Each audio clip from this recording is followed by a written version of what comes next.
Topic News avec Franck Ramarson, directeur de publication du groupe Ultima Media, comprenant les journaux Les Nouvelles, Darach et Courrier de Madagascar. Bienvenue donc dans Topic News. Bonjour Franck Ramarson. Bonjour Nicole et bonjour à tous nos auditeurs pour ce 1er novembre. Le scrutin du 25 octobre dernier s'est plutôt déroulé dans le calme dans l'ensemble et visiblement on s'achemine vers un deuxième tour. Quel est votre point de vue justement à ce sujet ? Vous raisonnez comme la communauté internationale que tout s'est passé dans le calme. Donc, en général, c'est un scrutin crédible et transparent comme ils ont dit. Donc c'est la communauté qui parle. Mais c'est pas l'avis des Malgaches, c'est pas l'avis de ceux qui ont suivi cette élection. Le problème qu'il y a, c'est que on a l'impression qu'on infantilise le peuple malgache à travers ces déclarations extérieures, à travers cette sorte de faiblesse de la part des dirigeants malgaches à bien organiser les choses. Ce qui choque un certain nombre de choses, c'est qu'on accepte tout de la communauté internationale, c'est que maintenant, on ne veut plus qu'il y ait une révision des listes électorales.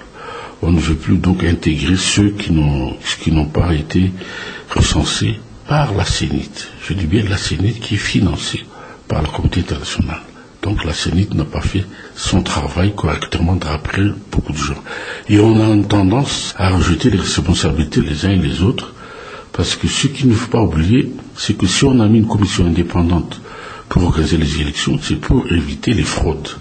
Et aujourd'hui, on est en train donc de culpabiliser les présidents de Fouctan, les Fouctans de ne pas faire leur travail. Mais non, n'oublions pas que dans la hiérarchie administrative, le Fouctan est un agent déconcentré de l'État malgache, mais au plus bas de l'échelle. Ce qui veut dire que donc il ne faut pas, dans le cadre d'une indépendance d'organisation des élections, comme ici à Tananarive, comme dans d'autres avec la CENIT, c'est que confondre le rôle de l'agent électoral et de l'agent déconcentré de l'État. Donc c'est pour ça que je dédouane un peu les présidents de Fouctan, mais je ne dédouane pas non plus les citoyens qui se plaignent maintenant parce qu'auparavant, ils ont un peu d'un aspect moqueur, comme quoi il y aura des élections, il n'y aura pas des élections.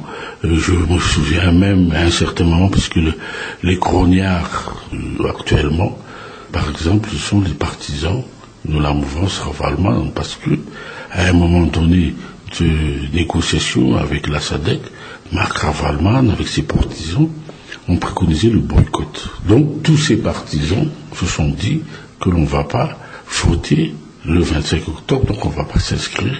Mais quand il y a eu changement d'attitude de Marc Ravalman, c'est là que ça a été trop tard pour beaucoup de monde. Là, je comprends la communauté internationale pour dire, donc, puisque c'est en partie aussi de votre faute, vous allez attendre les municipales.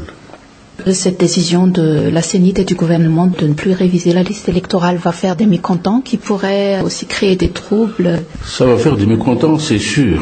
Et puis il y a aussi une logique qu'il faut bien comprendre, qu'il y a un budget qui a été fait pour les 2 tours, qui est donc inclus dans le PASEM, pour le cycle électoral, pour les élections présidentielles.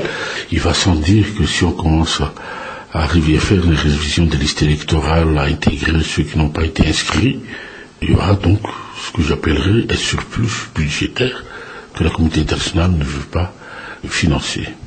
Et là, donc, il y a une chose aussi, une logique qu'on connaît bien dans d'autres pays, partout où il y a eu des financements du même type qu'ici, que c'est celui qui paie, qui commande.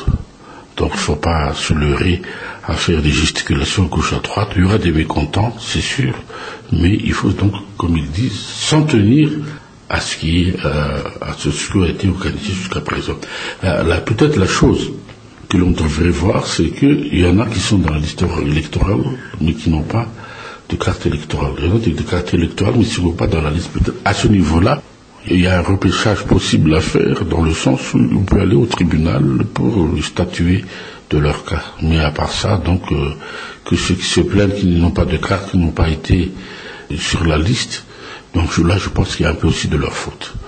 C'est-à-dire qu'on n'a pas fait notre devoir de citoyen d'aller vérifier depuis le mois d'avril, est-ce que notre nom est vraiment sur la liste électorale, est-ce que notre nom... Parce que la liste électorale, quand même, les agents recenseurs les ont mis dans les Fouktan. Donc ce sont ces listes-là qui sont valables, mais pas la liste du Fouktan. Et s'ils n'étaient pas dans la liste, dans le Fouktan, s'il y a une différence, ça veut dire donc que les citoyens qui étaient là, qui n'étaient pas présents lors du recensement, donc il y a eu quelques défaillances. Et donc il y a une responsabilité partagée. Après les résultats partiels, on va vers un face-à-face entre Jean-Louis Robinson et Razon Armapian. Quel est votre avis à propos du schéma des résultats actuels? Non, nous sommes encore qu'à 40% de résultats. Donc c'est sûr que Jean-Louis Robinson, et je pense que c'était un souhait général même de la communauté, qu'il passe au deuxième tour. Ça va apaiser les ardeurs de M. Ravalman, on a toujours contesté ce qu'il y a, même qu'on le voit dans les réseaux sociaux. Donc tous ces partisans crient déjà à la victoire alors qu'on n'a pas encore sorti du tunnel. 1, 2, pour ce qui est de la seconde place, donc rien n'est encore joué. Donc on verra donc dans 3-4 jours qui sera au deuxième tour. Mais quoi qu'il soit, il y aura donc un face-à-face encore entre les partisans de Marc Ravalman et les partisans de l'Archaté. Et donc c'est à ce niveau-là qu'il y aura donc des alliances. Je ne pense pas tellement qu'il y aura une alliance contre nature, que le candidat de Robinson va aller voir les autres candidats de l'autre côté, mais on ne sait jamais. Tout dépend du comportement de celui qui arrive deuxième tour, à apaiser l'atmosphère et puis à démontrer notre entente que ce sera un mariage de raison qui va se faire, mais pas exaspérer donc les amis de son camp, comme on est en train de le faire, par exemple, comme quoi le candidat général Camille Vital est allé à Dardar, à Genève, parce que celle qui l'a remplacé comme ambassadeur est en train donc d'expulser ses affaires de la résidence. Donc tout cela, ça n'apporte pas la réconciliation entre les candidats du camp de Andradzel. Tout d'abord, comme tous ces articles qu'on voit aussi sur Internet des partisans d'Amboutsou, qui encore au fusil condamnent un candidat qui est quand même jusqu'à présent en position numéro 3, le candidat de Arfil. Et moi je pense qu'il faut d'abord arrêter tous ces, je dirais, micmacs des proches de M. Andradzel et donc de penser à l'avenir, comme quoi quelle est la meilleure façon de sortir Madagascar de cette crise. La meilleure façon, si réellement, c'est d'avoir une troisième voie, c'est-à-dire un collectif de candidats, collectif d'organisation, qui regarde simplement la carte électorale législative, qui a gagné, dans quel fief, et on se met sur une candidature, appuyer un candidat commun. Je pense que c'est par rapport à cela qu'un candidat de la troisième voie pourra arracher la primature constitutionnellement. Voilà, on termine là-dessus notre émission pour aujourd'hui. Merci de nous avoir suivis. Merci Franck Amarson. Merci Nicole.